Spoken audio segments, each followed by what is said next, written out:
भजनलाल सरकार को बड़ा झटका। जानिए श्रीकरणपुर में मंत्री को उतारने के बाद भी क्यों हारी भाजपा।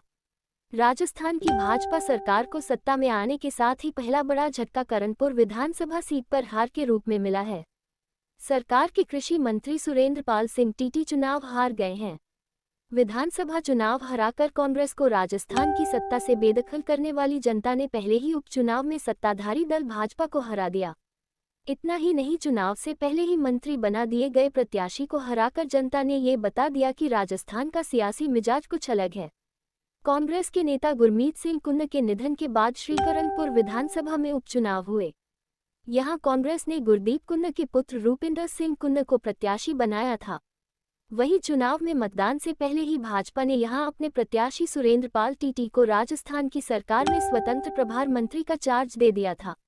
बीजेपी को उम्मीद थी कि प्रत्याशी को मंत्री बनाए जाने से मतदाताओं में मैसेज जाएगा कि टीटी जीते तो क्षेत्र का अच्छे से विकास हो सकेगा, लेकिन इसके ठीक उल्टे टीटी चुनाव हार गए। हालांकि इससे पहले भी टीटी 2018 में इसी सीट से गुरदीप कुन्न के सामने चुनाव हारे थे।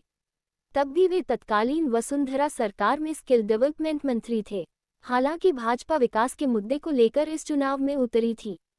यहाँ सिख और जाट वोटरों की तादाद काफी ज्यादा है और इलाका पंजाब से सटा हुआ है, इसलिए वहाँ के मुद्दे भी चुनावों पर असर डालते हैं।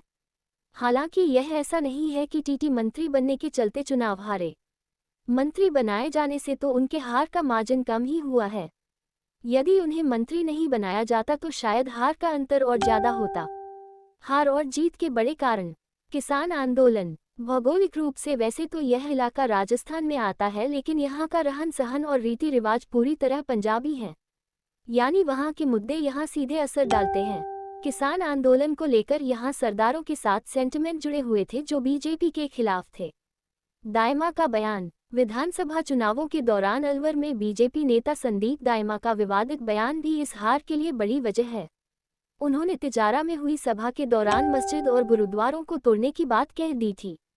इसके बाद बीजेपी ने उन पर एक्शन लेते हुए उन्हें पार्टी से बाहर का रास्ता तो दिखा दिया, लेकिन ये पब्लिक सेंटिमेंट के लिए काफी नहीं था।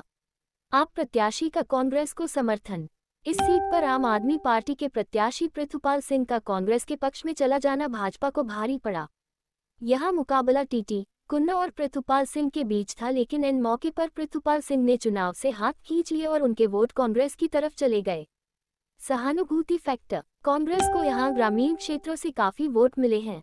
जिस इलाके से कुन्न जीतकर आए हैं वहां महिलाएं काफी आगे रहती हैं। कुन्न की मां प्रचार में काफी सक्रिय रही और उन्होंने झोली फैलाकर अपने बेटे के लिए वोट मांगे। इसका सीधा फायदा कुन्न को मिला।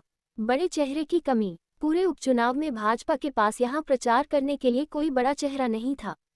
विधानसभा चुनाव हार चुके राजेंद्र राठौड़ ने जरूर यहां कुछ ताकत लगाई, लेकिन स्थानीय स्तर पर कोई प्रभावशाली चेहरा प्रचार में नहीं जुटा। उपचुनाव में हमेशा भारी पड़ा संवेदना का कार्ड। श्रीकरणपुर विधानसभा उपचुनाव ने एक बार फिर साबित कर दिया कि वोट ड्राइव करने में अब भी सबसे बड़ा फैक्टर संवेदना है। यह एक मुद्दा बाकी सभी मुद्दों पर भारी रहा है। चाहे पूर्व प्रधानमंत्री इंदिरा गांधी के निधन के बाद देश में कांग्रेस के ऐतिहासिक बहुमत की बात हो या कोई छोटा उपचुनाव हो, विधानसभा चुनाव में कांग्रेस को एक तरफा मात देकर प्रचंड बहुमत से सत्तासीन हुई बीजेपी इसी लहर की चपेट में आकर श्रीकरणपुर उपचुनाव हार गई। जबकि बीजेपी ने यहां से अपने प्रत्याशी सुरेंद्र पाल टीटी को चुनाव जीतने से पहले ही मंत्री बना दिया था। किसान आंदोलन की नाराजगी देखते हुए टीटी को कृषि मंत्री भी बनाया गया, लेकिन फिर भी नतीजे बीजेपी के पक्ष में नहीं आए। कांग्रेस का संवेदना परिवारवाद वाला कॉम्बो कार्ड लगातार चल ही रहा है। करणपुर में जहां गुरमीत कुन्न की जगह उनके बेटे रूपिंदर को टिकट दिया वो जीते।